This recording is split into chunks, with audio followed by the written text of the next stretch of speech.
चलिए जानते हैं दिल्ली की 25 बड़ी खबरों को सिर्फ 10 मिनट में। लेकिन उससे पहले वीडियो को लाइक और चैनल को सब्सक्राइब जरूर करें। ऑपरेशन सिंदूर ने भारत को बनाया दुनिया का तीसरा defence power. Asia power index 2025 की रिपोर्ट के अनुसार भारत दुनिया की तीसरी सबसे बड़ी रक्षा शक्ति बन गया है। ऑपरेशन सिंदूर के माध्यम से भारत ने अपनी सैन्य तैयारियों, आधुनिक हथियार प्रणालियों, स्वदेशी तकनीक और रणनीतिक क्षमताओं का प्रभावी प्रदर्शन किया है। इस उपलब्धि से भारत की वैश्विक सुरक्षा भूमिका और मजबूत हुई है। इसके साथ ही विदेशी निवेश के क्षेत्र में भारत ने चीन को भी पीछे छोड़ दिया है, जिससे देश की अर्थव्यवस्था को नई मजबूती मिली है। विशेषज्ञों का मानना है कि ये उपलब्धि आने वाले वर्षों में भारत को रक्षा उत्पादन का बड़ा केंद्र बना सकती है।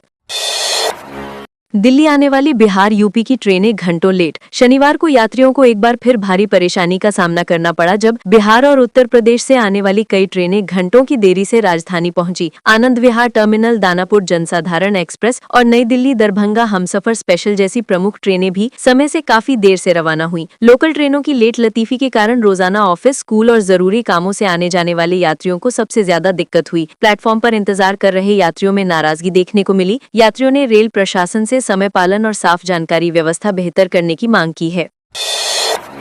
दिल्ली पीडब्ल्यूडी का मास्टर स्ट्रोक। टेंडर प्रक्रिया आसान। दिल्ली पीडब्ल्यूडी ने टेंडर प्रक्रिया को सरल बनाकर ठेकेदारों और कंपनियों को बड़ी राहत दी है। पहले तकनीकी नियमों के चलते कई आवेदन निरस्त हो जाते थे, जिससे प्रतिस्पर्धा सीमित हो जाती थी और परियोजनाओं में देरी होती थी। अब नियमों में ढील दिए जाने से अधिक कंपनियां भाग ले सकेंगी, जिससे गुणवत्ता के साथ साथ पारदर्शिता भी बढ़ेगी। अधिकारियों का कहना है कि इससे सड़कों, पुलों, स्कूलों और अन्य बुनियादी ढांचे की परियोजनाएं तेजी से पूरी हो सकेंगे। सरकार का दावा है कि इस फैसले से निर्माण कार्यों की लागत भी नियंत्रित रहेगी और आम जनता को बेहतर सुविधाएं मिलेंगी।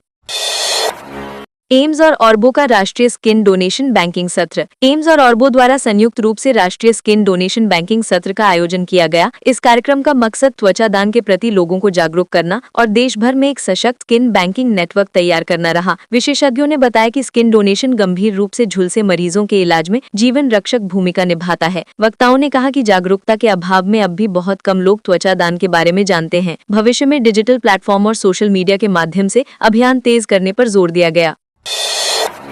बीजेपी प्रत्याशियों के समर्थन में सीएम रेखा गुप्ता का रोड शो। रेखा गुप्ता ने बीजेपी उम्मीदवारों के समर्थन में रोड शो कर जनता से सीधे संवाद किया। उन्होंने कहा कि ये चुनाव सिर्फ प्रतिनिधि चुनने तक सीमित नहीं है, बल्कि ये शहर के विकास की दिशा तय करने का अवसर भी है। उन्होंने सरकार की उपलब्धियों, बुनियादी सेवाओं में सुधार, सड़क, बिजली, पानी और शिक्षा से जुड़ी योजनाओं को जनता के सामने रखा। रोड शो के दौरान भारी संख्या में समर्थक मौजूद रहे, जिन्होंने नारे लगाकर उत्साह दिखाया। उन्होंने जनता से अपील की कि विकास की गति बनाए रखने के लिए बीजेपी प्रत्याशियों को समर्थन दे।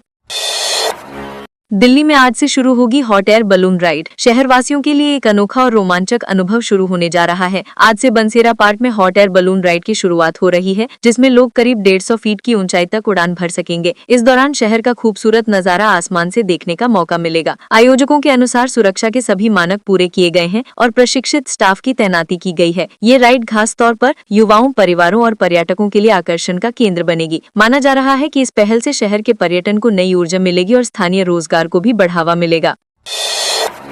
दिल्ली में लैंडफिल पर निर्भरता कम करने का सपना ढेर। कचरा प्रबंधन को लेकर लैंडफिल पर निर्भरता कम करने का सपना फिलहाल साकार होता नजर नहीं आ रहा। द्वारिका सहित कई इलाकों की सड़कें कचरे से भरी पड़ी हैं, जिससे स्थानीय लोग बेहद परेशान हैं। जगह जगह लगे कचरे के ढेर से बदबू, मच्छरों और बीमारियों का खतरा लगातार बढ़ता जा रहा है। नगर निगम के दावों के बावजूद सफाई व्यवस्था पूरी तरह चरमरा गई है। लैंडफिल साइटों पर दबाव कम होने के बजाय लगातार बढ़ रहा है। लोगों का कहना है कि योजनाएं कागजों में तो बनती है, लेकिन जमीनी स्तर पर उनका सही क्रियान्वयन नहीं हो पा रहा है। आरएसएस के सह सरकार वाहक डॉक्टर कृष्ण गोपाल बोले, औरंगजेब को महान बताने वाली विचारधारा। आरएसएस के सह सरकार वाहक डॉक्टर कृष्ण गोपाल ने कहा कि औरंगजेब को महान बताने वाली सोच आज भी समाज में मौजूद है, जो इतिहास को तोड़ मरोड़ कर पेश करती है। उन्होंने कहा कि इस तरह की विचारधारा युवाओं को भ्रमित कर रही है और राष्ट्र की चेतना को कमजोर करने का प्रयास कर रही है। उन्होंने युवाओं से आह्वान किया कि वे तथ्य आधारित इतिहास को समझे और सही जानकारी तक पहुँचे। उन्होंने ये भी कहा कि सही इतिहास समाज को जोड़ता है, जबकि गलत इतिहास समाज को भ्रम की ओर ले जाता है। सड़कों पर जानलेवा बन रहे खड़े वाहन। सड़कों पर बेतरतीब तरीके से खड़े वाहन अब लोगों की जान के लिए बड़ा खतरा बनते जा रहे हैं। कई स्थानों पर ट्रक बे की व्यवस्था खत्म हो जाने के कारण भारी वाहन सड़क किनारे ही खड़े कर दिए जाते हैं, जिससे यातायात बाधित होता है। खासकर रात के समय ये वाहन दुर्घटनाओं की बड़ी वजह बन रहे हैं। लगातार हो रहे हादसों के बावजूद नियमों का सख्ती से पालन नहीं हो पा रहा। ट्रैफिक पुलिस समय समय पर कार्रवाई जरूर करती है, लेकिन स्थायी समाधान नहीं निकल पा रहा। विशेषज्ञों का मानना है कि जब तक पार्किंग और ट्रक बे की ठोस व्यवस्था नहीं होगी, तब तक हादसों पर लगाम लगाना मुश्किल है।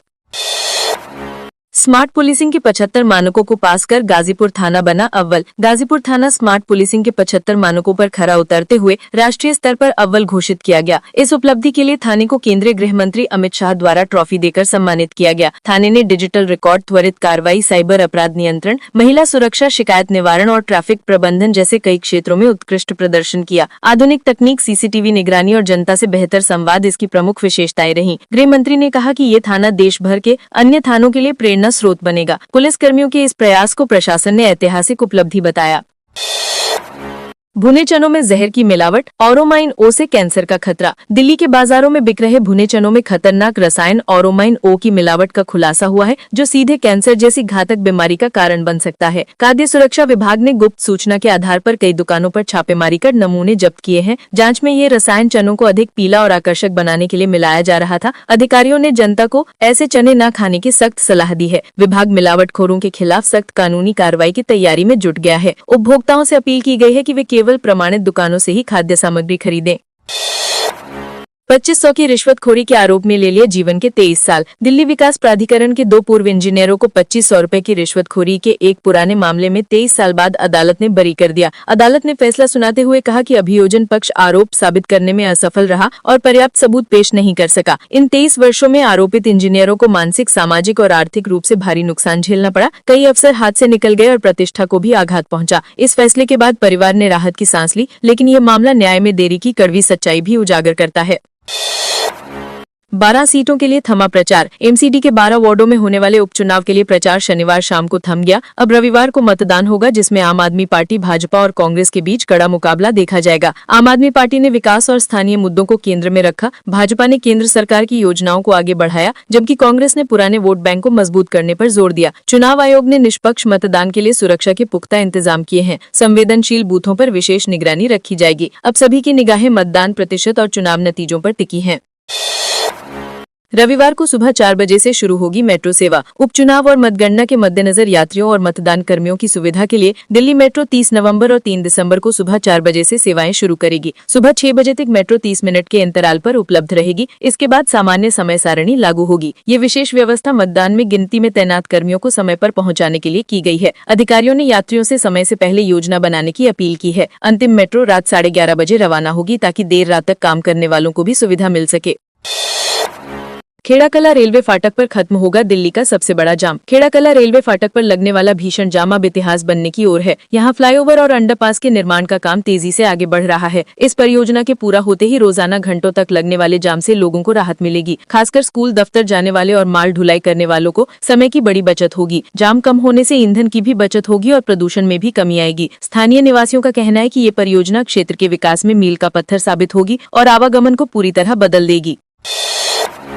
यूनेस्को की अंतर्राष्ट्रीय बैठक के लिए लाल किला तैयार। यूनेस्को की अंतर्राष्ट्रीय बैठक के आयोजन के लिए लाल किला पूरी तरह सज धज कर तैयार हो चुका है। इस बैठक में करीब 180 देशों के प्रतिनिधि भाग लेंगे। अतिथियों के स्वागत के लिए चांदनी चौक क्षेत्र को विशेष रूप से सजाया जा रहा है और वहां के पारंपरिक व्यंजनों को भी खास तौर पर प्रस्तुत किया जाएगा। सुरक्षा के कड़े इंतजाम किए गए हैं, जिसमें कई स्तरों पर निगरानी रखी जाएगी। प्रशासन साफ सफाई, यातायात और मेहमानों की सुविधा पर लगातार नजर रखे हुए है, ताकि भारत की छवि वैश्विक मंच पर और मजबूत हो सके। राबड़ी देवी का विशेष न्यायाधीश पर बड़ा आरोप। राउज एवेन्यू कोर्ट ने राबड़ी देवी की याचिका पर सीबीआई और ईडी से जवाब मांगा है। उन्होंने अपने खिलाफ चल रहे जमीन के बदले नौकरी और आईआरसीटीसी से जुड़े मामलों को किसी अन्य न्यायाधीश को स्थानांतरित करने की मांग की है। उन्होंने वर्तमान न्यायाधीश पर पक्षपात का आरोप लगाया है। अदालत ने इस मामले में अगली सुनवाई की तारीख 6 दिसंबर तय की है। ये मामला अब राजनीतिक और कानूनी दोनों दृष्टि से बेहद अहम माना जा रहा है।